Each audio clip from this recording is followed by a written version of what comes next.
നമസ്കാരം പ്രിയപ്പെട്ടവരെ. നിനക്കൊന്നും വേറെ ജോലിയില്ലേടാ? നീയൊക്കെ വീഡിയോ ചെയ്യണത് വ്യൂസിന് വേണ്ടിയിട്ടല്ലേ? കുറേ വ്യൂസിന് വേണ്ടിയിട്ട് എന്തും പറയാമെന്നായോ? പിന്നെ തെറിവിളി. എനിക്ക് മാത്രമല്ല കേട്ടോ, ഒട്ടുമിക്ക കണ്ടന്റ് ക്രിയേറ്റേഴ്സിനും ഇൻഫ്ലുവൻസേഴ്സിനും ഇങ്ങനെ ഒരു കമന്റ് അഭിമുഖീകരിക്കേണ്ടി വന്നിട്ടുണ്ടാവും. ഞാൻ ഇന്നലെ ഒരു വീഡിയോ ചെയ്തിരുന്നു. ഒരാൾ ഫേക്ക് ഐഡിയിൽ വന്നിട്ട് എന്നെ കുറെ ഉപദേശം, ഉച്ചാരണ, സ്പെല്ലിങ് പറ്റിയിട്ട്. ആ വീഡിയോയിൽ പറഞ്ഞ ആൾ തന്നെ ഇട്ടുള്ള ഒരു കമന്റാണ്, വ്യൂസിന് വേണ്ടി എന്ത് തേങ്ങയും ആകാമല്ലോ എന്ന്. ഇതൊന്ന് ഡീറ്റെയിൽ ആയിട്ട് പറയണം കേട്ടോ. പലർക്കും സംശയം തോന്നിയിട്ടുണ്ടാകും, വ്യൂസിന് വേണ്ടിയിട്ടാണോ ഇത് ചെയ്യുന്നത്, വേറൊരു പണിയില്ലാഞ്ഞിട്ടാണോ ഇത് ചെയ്യണം എന്നുള്ളതൊക്കെ. അതൊന്ന് ഡീറ്റെയിൽ ആയിട്ട് പറയുകയാണേ. ഇതിൽ ആദ്യത്തെ ക്വസ്റ്റൻ എടുക്കാം, വ്യൂസിന് വേണ്ടിയിട്ടാണോ വീഡിയോ ചെയ്യുന്നത്? തീർച്ചയായിട്ടും അതെ. ഈ ലോകത്തുള്ള എല്ലാ കണ്ടന്റ് ക്രിയേറ്റേഴ്സും, അതായത് ഇതേപോലെ വീഡിയോ ഇടുന്ന ലോകത്തുള്ള എല്ലാ പ്ലാറ്റ്ഫോമിലും ഇതിടുന്നവർ, യൂട്യൂബ്, ഫേസ്ബുക്ക്, ഇൻസ്റ്റ, ഹിപ്പി, ട്വിറ്റർ, അതായത് എക്സ്, ടിക്ടോക്ക് തുടങ്ങി ഈ ലോകത്തുള്ള എല്ലാ പ്ലാറ്റ്ഫോമിലും വീഡിയോ ഇടുന്നവർ വ്യൂസിന് വേണ്ടിയിട്ട് തന്നെയാണ്. അല്ലാതെ പുണ്യത്തിനൊന്നും അല്ല ആരും വീഡിയോ ചെയ്യുന്നത്. അപ്പോഴേ നീയൊക്കെ വ്യൂസിന് വേണ്ടിയിട്ടല്ലേ വീഡിയോ ചെയ്യുന്ന ചോദിക്കുന്നവരോടുള്ള മറുപടിയാണിത്. ഇനി എനിക്കിങ്ങനെ ഒരു കമന്റ് വന്നിട്ടുള്ളത് ഇൻസ്റ്റാഗ്രാമിലാണ്. വ്യൂസിലൂടെ എന്ത് കിട്ടുമെന്നും കൂടെ പറയാം. ഇൻസ്റ്റാഗ്രാമിൽ നിങ്ങൾ ഏത് വീഡിയോ കണ്ടാലും ലക്ഷങ്ങൾ വ്യൂസുള്ള വീഡിയോസ് ഉണ്ടാകും. ഒരു പൈസ പോലും കണ്ടന്റ് ക്രിയേറ്റർക്ക് കിട്ടില്ല. അതറിയോ? എൻ്റെ തന്നെ 52 ലക്ഷം പോയ, 35 ലക്ഷം പോയ, 45 ലക്ഷം പോയ, 10 ലക്ഷത്തിൽ കൂടുതൽ പോയിട്ടുള്ള ഒരുപാട് വീഡിയോസ് ഉണ്ട്. നിങ്ങൾക്ക് ഇൻസ്റ്റാഗ്രാമിൽ ചെക്ക് ചെയ്യാം. ഒരു പൈസ കിട്ടിയിട്ടില്ല. ഒരു പൈസ ഇൻസ്റ്റാഗ്രാം കണ്ടന്റ് ക്രിയേറ്റർക്ക് കൊടുക്കുന്നില്ല എന്നുള്ളത് ആദ്യം മനസ്സിലാക്കുക. പക്ഷെ 1-2 ഓപ്ഷൻസ് ഉണ്ട്. സെൻഡ് ഗിഫ്റ്റ് എന്നൊക്കെ പറഞ്ഞിട്ട് നിങ്ങൾക്കും ചിലപ്പോൾ കാണുമ്പോൾ സെൻഡ് ഗിഫ്റ്റ് എന്ന് കാണും.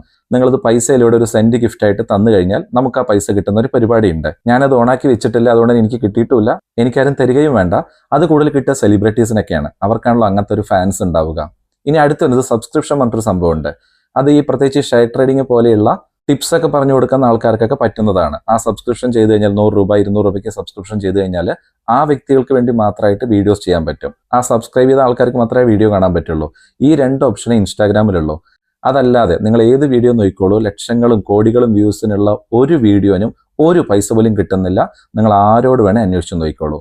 അതുമാത്രമല്ല, വേറെ കാര്യം കൂടെ പറയട്ടെ. നീയൊക്കെ വ്യൂസ് കിട്ടാനല്ലടാ വീഡിയോ ചെയ്യുന്ന എന്ന് കമന്റ് ഇടുന്നവൻ അറിയാത്തൊരു കാര്യമുണ്ട്.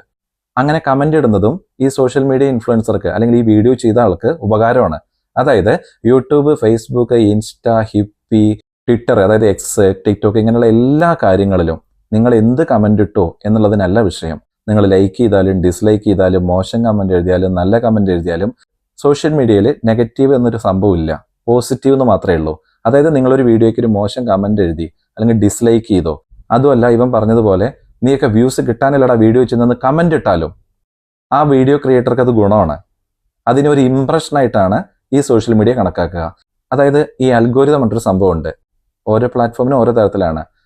ഇപ്പോൾ യൂട്യൂബിൽ എനിക്ക് 2,75,000 ഫോളോവേഴ്സ് ഉണ്ട്. ഞാനൊരു വീഡിയോ ഇട്ട ഉടനെ ഇത്രയും പേരിലേക്ക് അത് യൂട്യൂബ് എത്തിക്കില്ല. അതിൻ്റെ ഒരു അൽഗോരിത പ്രകാരം ഒരു 500 പേർക്ക് 1000 പേർക്കാണ് അത് എത്തിക്കുക. ഈ കാണുന്നവർ ലൈക്കോ കമന്റോ ഡിസ്ലൈക്കോ തെറിവിളോ എന്തിട്ടാലും ആ വീഡിയോന് എന്തോ ഉണ്ട് എന്നാ സോഷ്യൽ മീഡിയ അൽഗോരിതം മനസ്സിലാക്കിയിട്ട് കൂടുതൽ ആൾക്കാരിലേക്ക് അത് എത്തിക്കും. അതായത് നീയൊക്കെ വ്യൂസ് കിട്ടാനല്ലടാ വീഡിയോ ചെയ്യണമെന്ന് കമന്റ് ഇടുന്നില്ലേ, അത് സത്യത്തിൽ ആ വ്യക്തിക്ക് വ്യൂസ് കൂട്ടുകയേ ഉള്ളൂ. അതായത് ഇഷ്ടമില്ലാത്ത ഒരാളുടെ വീഡിയോ കണ്ടിട്ട് അതിൽ പോയിട്ട് കമന്റ് ചെയ്യാതിരിക്കുക. കാരണം വ്യൂസ് കിട്ടാനല്ലേ എന്ന കമന്റ് പോലും വ്യൂസ് കിട്ടാൻ ഉപകരിക്കുമെന്നാണ് പറയുന്നത്. പിന്നെ എന്തിനാ ഇൻസ്റ്റാഗ്രാമിൽ വീഡിയോ ചെയ്യണമെന്ന് പറയട്ടെ? ഒരു ഫെയിം ആകാൻ, പ്രശസ്തിക്ക്, അത്ര ഇതിൽ പറയാനുള്ളത്. നമ്മൾ 4 ആൾ കൂടുതൽ അറിയാം. പ്രത്യേകിച്ച് ഇന്നത്തെ ട്രെൻഡ് ഷോർട്ട് വീഡിയോസ് ഒക്കെയാണ്. അതുകൊണ്ട് കൂടുതൽ പേര് അറിയാൻ വേണ്ടിയിട്ട് ഈ ഒരു പ്ലാറ്റ്ഫോം ഉപകരിക്കും. ഇതിലൂടെ പലർക്കും പല ചാൻസസുകൾ, അഭിനയത്തിനും മോഡലിങ്ങിനും പിന്നെ ശബ്ദം, വോയിസ് ഓവറും, അങ്ങനെ ഒരുപാട് ചാൻസസ് കിട്ടും അവരുടെ കഴിവിന്. അത്രയേ ഉള്ളൂ. അത്ര മാത്രമേ ഇൻസ്റ്റാഗ്രാമിലുള്ളൂ. പക്ഷേ യൂട്യൂബിലും ഫേസ്ബുക്കിലും ട്വിറ്ററിലും ടിക്ടോക്കിൽ ഇന്ത്യയിലില്ല, ഞാനിപ്പോൾ UAE-യിലുണ്ട്, ഇവിടെ ഉണ്ട്. ഇതിലൊക്കെ നമുക്ക് ഇൻകത്തിനുള്ള സാധ്യതകളുണ്ട്. അപ്പോൾ അതാണ് അടുത്ത ചോദ്യത്തിനുള്ള ഉത്തരം. നിനക്കൊന്നും വേറെ പണിയില്ലടാ. എടോ, ഇതൊരു പണിയാടോ. ഈ പറയുന്നവൻ ഏത് ലോകത്താ ജീവിക്കണേ?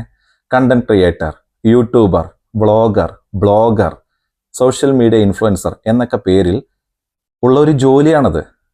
NBFC, നോൺ ബാങ്കിങ് ഫിനാൻസ് കമ്പനിയിൽ വർക്ക് ചെയ്യുന്ന ഞാൻ അത് റിസൈൻ ചെയ്തിട്ടാണ് 2020 മെയ് മുതൽ ഫുൾ ടൈം ഒരു ഇൻഫ്ലുവൻസർ ആകാനുള്ള ശ്രമം തുടങ്ങിയത്. അപ്പോൾ ജോലിയില്ലേ എന്ന് ചോദിക്കുന്നവരോടാണ്, ഇതൊരു ജോലിയാണ്. യൂട്യൂബിലൂടെ, ഫേസ്ബുക്കിലൂടെ, ട്വിറ്ററിലൂടെ, ടിക്ടോക്കിലൂടെയൊക്കെ നമുക്ക് ഇൻകം കിട്ടും. ഈ ചോദ്യം ചോദിച്ചവർ ചിലപ്പോൾ വിചാരിക്കുന്നുണ്ടാവും അവർ കണ്ട ഉടനെ നമുക്ക് പൈസ കിട്ടുന്നു.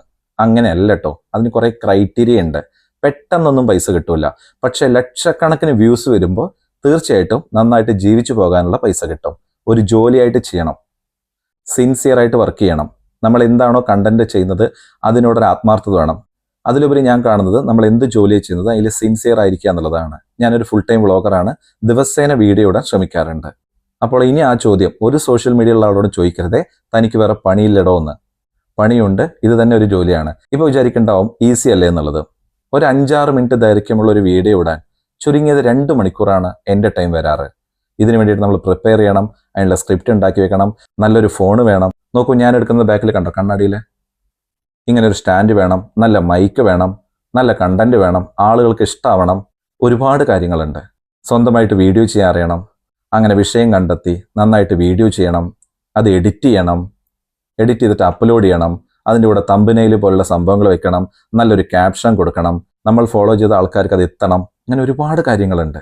അപ്പോൾ ഇതൊരു വലിയൊരു ജോലിയാണ്. അല്ലെങ്കിൽ മറ്റേതൊരു ജോലിയും പോലെ കഷ്ടപ്പാടുണ്ട്, ബുദ്ധിമുട്ടുണ്ട്, നല്ല ഇൻകവും കിട്ടും. ഇൻകം എന്ന് പറയുന്ന സമയത്ത് നമ്മളൊരു ഭാഗത്ത് ജോലി ചെയ്യുമ്പോൾ 20,000 രൂപ ശമ്പളം അല്ലെങ്കിൽ 30,000. ഞാൻ റിസൈൻ ചെയ്യുന്ന സമയത്ത് എനിക്ക് മാസം 40,000 രൂപയാണ് ഉണ്ടായിരുന്നത്. ഇപ്പോൾ ഇതൊന്ന് കിട്ടുന്നുണ്ടോ എന്ന് ചോദിച്ചു കഴിഞ്ഞാൽ തീർച്ചയായിട്ടും അതിനേക്കാൾ കൂടുതൽ കിട്ടുന്നുണ്ട്. മാത്രമല്ല ഇവിടെ ഒരു അൺലിമിറ്റഡ് ഇൻകത്തിനുള്ള ഒരു അവസരം കൂടിയുണ്ട്. ഇതൊന്നും ഇത് പറയുന്നവന് അറിയില്ല. ദയവായിട്ട് ഈ വീഡിയോ ചെയ്യുന്ന ഒരാളോടും പോയിട്ട് തനിക്കൊന്നും വേറെ ജോലിയില്ലെന്ന് ചോദിക്കല്ലേ കേട്ടോ. ഇന്നത്തെ കാലത്ത് ഏറ്റവും സൂപ്പർ ജോലിയാണ്. അതുകൊണ്ടും കൂടിയിട്ടാണ് ഞാനിപ്പോൾ UAE എത്തിയിട്ടുള്ളത്. ഞാനിപ്പോൾ ഷാർജയിലാണുള്ളത്. ഇവിടെയും നിരവധി അവസരങ്ങൾ ഒരു ഇൻഫ്ലുവൻസർക്ക് ഉണ്ട്. അത് കണ്ട് കേട്ട് മനസ്സിലാക്കിയിട്ട് വന്നതാണ് ഞാനിവിടെ. ഓക്കെ, ഇനിയുള്ളൊരു വിഭാഗം തെറി വിളിക്കുന്നവർ. എന്നെ വിളിക്കുന്നതല്ല പറയുന്നത്, പല വീഡിയോസും നിങ്ങൾ നോക്കിക്കോളൂ. മോഹൻലാലിന്റെ, മമ്മൂട്ടിയുടെ വീഡിയോസിലടക്കം അല്ലെങ്കിൽ അവരുടെ കമന്റ്സിലടക്കം, പിന്നെ പല സ്ത്രീകളും വളരെ നന്നായിട്ട് വീഡിയോ ചെയ്യുന്ന ഒരുപാട് പേർക്കും ഈ തെറി വിളി അങ്ങനെ കമന്റ് ചെയ്യുന്നവരെ അഭിമുഖീകരിക്കേണ്ടി വന്നിട്ടുണ്ട്. ഇതിൽ ഞാൻ മനസ്സിലാക്കിയുള്ള ഒരു കാര്യം പറയാം. ഞാൻ എൻ്റെ അനുഭവത്തിനാണ് പറയുന്നത്. നമ്മളൊരു വീഡിയോ കാണുന്നു, അത് ഇഷ്ടമായില്ല, എന്ത് ചെയ്യും? അടുത്ത വീഡിയോ കാണും അല്ലേ? അതല്ലാണ്ട് അതിൽ പോയി തെറി പറയോ? അങ്ങനെ പറയുന്നവന് എന്തോ പ്രശ്നമില്ലേ? അതിന് നല്ല മാതാപിതാക്കൾക്ക് ജനിക്കണം. ഒരു പൊതുസ്ഥലത്ത് എങ്ങനെ ഇടപെടണം, അവിടെ എന്ത് സംസാരിക്കണം എന്ന് അറിയാനുള്ള കാര്യങ്ങൾ വീട്ടിൽ നിന്നാണല്ലോ പറഞ്ഞു കൊടുക്കണത്. ഇനി വീട്ടുകാരെയും കയ്യിലില്ലാത്തവരുടെ കാര്യം പറഞ്ഞിട്ട് കാര്യമില്ല. എനിക്ക് തോന്നുന്ന കാര്യം എന്താ അറിയോ? ഇവരുടെ ഫ്രസ്ട്രേഷൻ തീർക്കുകയാണ്. അവരുടെ ജീവിതത്തിൽ ഭാര്യയോടോ അമ്മയോടോ അച്ഛനോടോ സഹോദരനോടോ സഹോദരിയോടോ ഫ്രണ്ട്സിനോടോ അല്ലെങ്കിൽ അടുത്ത വീട്ടുകാരോടുള്ള ദേഷ്യം അപ്പം കാണുന്ന സോഷ്യൽ മീഡിയയിൽ ആരുടെ വീഡിയോ ആണ് അതിൻ്റെ താഴെ ഒന്ന് തീർക്കുകയാണ്. ഒരു തരം മാനസിക വൈകല്യമായിട്ടാണ് തോന്നിയത്. അല്ലാതെ ഇവരെയൊന്നും പറഞ്ഞ് നേരാക്കാൻ പറ്റില്ല. പക്ഷേ ഇത് കാണുന്ന ഒരു കണ്ടന്റ് ക്രിയേറ്റർ ഉണ്ടെങ്കിൽ യൂട്യൂബിലായിക്കോട്ടെ ഫേസ്ബുക്കിലായിക്കോട്ടെ ഈ തെറി വിളി ഒഴിവാക്കാനുള്ള മാർഗ്ഗങ്ങളുണ്ട്. അതറിയുന്ന വിചാരിക്കണോ, അത് ചെയ്തു വെക്കുക. അപ്പോൾ ആര് തെറി വിളിച്ചാലും നമ്മൾ കാണുന്നില്ല, അതാർക്കും കാണാൻ പറ്റില്ല. ആ തെറി എഴുതിയവന് മാത്രമേ അത് വായിക്കാൻ പറ്റുള്ളൂ. അവർ വായിക്കട്ടെ, മറ്റാരും വായിക്കണ്ടല്ലോ. ഇത്രയൊക്കെയാണ് ഇതിനെപ്പറ്റി പറയാനുള്ളത്. അങ്ങനെ ചെയ്യുന്നവരെ ഈ വീഡിയോ കണ്ടിട്ടൊന്നും മനസ്സിലാകില്ല. എന്നാലും അവർക്ക് എല്ലാവർക്കും കൂടിയുള്ള ഒരു മറുപടി എൻ്റെ ഭാഗത്ത് നിന്ന് ആസ് എ കണ്ടന്റ് ക്രിയേറ്റർ അത് ഞാൻ പറഞ്ഞതാണ്. ഓക്കെ.